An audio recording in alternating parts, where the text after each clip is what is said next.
Good morning. Thanks for joining us. We're live right here at the Instant Command Post for the Crescent Fire and the McLeod Fire right here at Winthrop. This is the Blues ground. This is our yurt. It is sunrise here at camp, 6:15 a.m. Thanks for joining us. My name is Cale Casey. I'm one of the information officers with Pacific Northwest Team 2.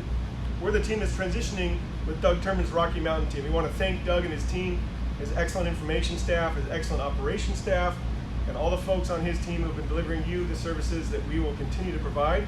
If you've been watching the morning updates with Mike Granger and with Brandon Chakowski, we'll continue with the operations updates. We just want to let you know that we're expected to be the last team here, the last large team on this fire. I know a lot of you in the Methow and Twist Valleys have been through a lot of large fire seasons. We're the fourth Type 1 team here, and we're expected to be the last. We're going to cover some quick facts today for you. We did have a containment increase on the Crescent Fire to 42%. We did have a change to the McLeod Fire to 55%. Holman is staying at what we call 0%, but it's a wilderness fire that's mainly just impacting the Pacific Crest Trail. We're monitoring it by air and it hasn't moved. We also have a really big update that we did get widespread rain over certain parts of the fire area yesterday, which is fantastic. So especially the west side of the McLeod Fire and the Buttermilk and the area around the Southern Crescent Fire area that's been of concern got nice rain yesterday. We'll cover that here in a minute. Okay, we're going to cover a couple quick themes after a little bit of an operational update. The closures remain in effect for the area, the forest, and the roads. Hunters, as the season comes upon you, know before you go.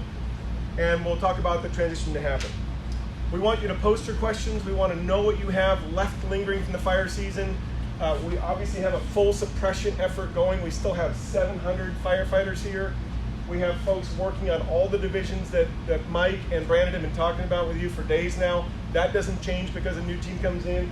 And we also have the repair and suppression going on, which will become much more important to the forest and to all the agencies to make sure that all of our dozer lines and trails have been, our fire lines have been cleaned up before the rains of the winter come. So post your questions here. We need to know in the next few days what those questions are so we can help to work to answer them as we wind down all of our operations here, including this Facebook page, which you'd expect in about 10 to 14 days. You're going to see us wind down the information stream as we try to button everything up for the season. Okay, again, the widespread rain is fantastic news. Brandon said last night in the update that for about 45 minutes rain fell on the southern side of the fire, and we also got really good help in that Horseshoe Park and Mission Peak area received some of the heaviest rain. The temperatures were in the 30s yesterday, and the rain lasted for at least 45 minutes in certain areas. That's really good for the firefighters. We always like to use Mother Nature to help us mop up. In certain parts of the state, we hadn't had rain for a long time. So when firefighters can get a little help out there, we call it Mother Nature helping us mop up out there. So it's really, really good for us.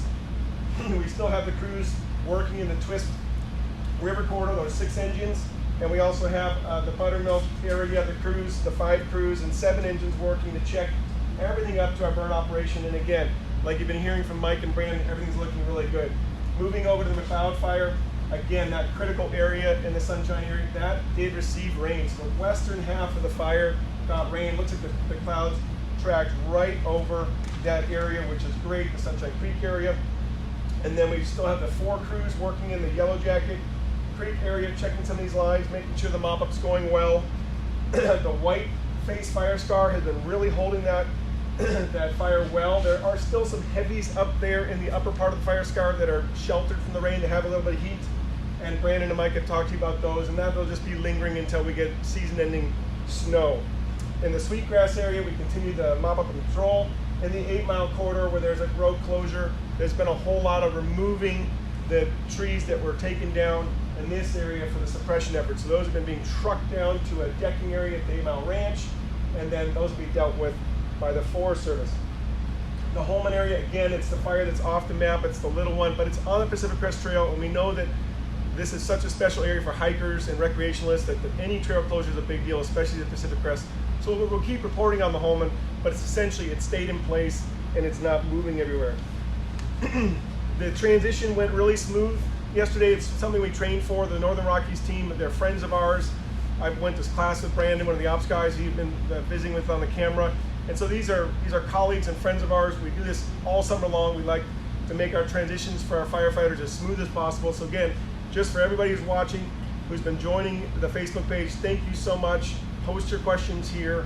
The suppression efforts are really focused on those critical areas, the sunshine in this little area here, and everything else is really turning into suppression repair. And so we're going to produce a map that's going to show all the different areas that we need to fix some of the dozer lines that we put in, some of the hand lines that we put in order to get those repaired and ready again for winter. So we'll be posting that soon. If you need to call us, the numbers 408-744-9318. That's the same number you've had the whole time.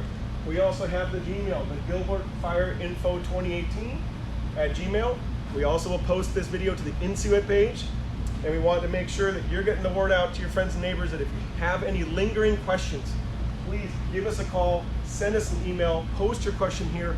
Our mission really is to be here to wind this fire down, to get you everything you need to know. So if you have any questions whatsoever, let us know. We'll close out this morning's live feed with a standing firefighter order number 1 that we all live by. Keep informed on fire, weather, behavior, and forecast. So here's what we have today. We have the possibility for another cold event out there for our firefighters. Rain and potential hail and snow type. We're all kind of bundled up here at the command post, and it's that time of year where we have to watch out for warm days, but we also have to watch out for wet and kind of cold days. The other order I want to talk about is give clear instructions and ensure they understood. That's fire standard order number 8. On transition days, we always take that time. That's what we're doing with you this morning, making sure you understand that we're here to serve you, that we're here to continue all the efforts that the great teams before us have done. We want to get your questions answered. So thanks so much. Join us again tomorrow morning.